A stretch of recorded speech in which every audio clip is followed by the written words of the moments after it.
পানিবার হনমিককে যাইবার হন রাস্তা তো বাই নফার আর ইন্দি বাড়িঘরের আর চলাফিরের রাস্তা একদম কমপ্লিট বন্ধ হয়ে গেছে।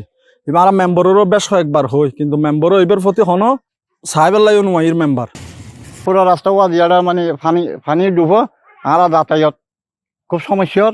চট্টগ্রাম ও রাঙ্গুনিয়া উপজেলাত অপরিকল্পিত ড্রেনেজ ব্যবস্থা ও সঠিক পানি নিষ্কাশনের অভাবে দেখা দিয়ে তীব্র জলাবদ্ধতা। এতে একমিকে প্রায় 20-30 হানি কৃষি জমি অনাবাদী ফুজি, অন্যমিকে দীর্ঘ 1 দশক ধরে চরম জনদুর্ভোগ ফুজি স্থানীয় শত শত পরিবার।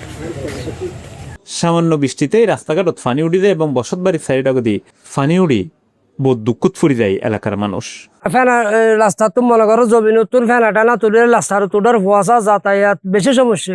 স্থানীয় সূত্রে জানা গিয়ে উপজেলার বেতাগী ইউনিয়নের 4 নম্বর ওয়ার্ডের বেতাগী মাইসপাড়া এলাকার কমরালি বাড়ি রাস্তার ডাগদি প্রায় 1/2 কিলোমিটার অংশ জুড়ে দীর্ঘদিন ধরে এই স্থায়ী জলাবদ্ধতা বিরাজ করে। পানি নিষ্কাশনের স্বাভাবিক প্রবাহ অবরুদ্ধ হয়ে পড়ে বৃষ্টির পানি দীর্ঘস্থায়ী রূপ লয়। এর সরাসরি প্রভাব পড়ে স্থানীয় কৃষি অর্থনীতি। জলাবদ্ধতার কারণে বিস্তীর্ণ কৃষি জমিতে ফসল ফলানো সম্ভব নয় বলেই জানাই স্থানীয় কৃষক, এবং এভাবে গত 10 বছর ধরে এই জায়গাকে অনাবাদী হয়ে আছে, অনাবাদীই ফরি আছে। চাষ করি নেওয়ারে চাষ মানে ধান ডুবি যাই রাস্তার মধ্যে ফ্যান আইস গয়ে যাই মাদ্রাসার মধ্যে ফল দেন নেওয়ারে আর রাস্তা পানি উড়ে। তবুকি বাসিন্দারা জানাই এই বর্ষা মৌসুম ছাড়াও বছরের অধিকাংশ সময় এই কৃত্রিম জলাবদ্ধতা বজায় থাকে। এর ফলে যাতায়াত ফরম পরে অসীম ভোগান্তি বৃদ্ধি পায়, স্বাস্থ্য ঝুঁকিও।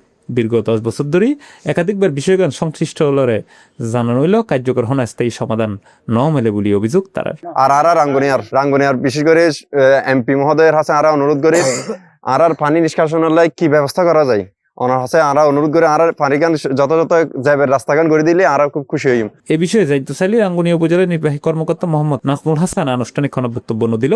তিনি সরজমিনে পরিদর্শন করে ইয়ান ব্যবস্থা লবের হতা জানাই।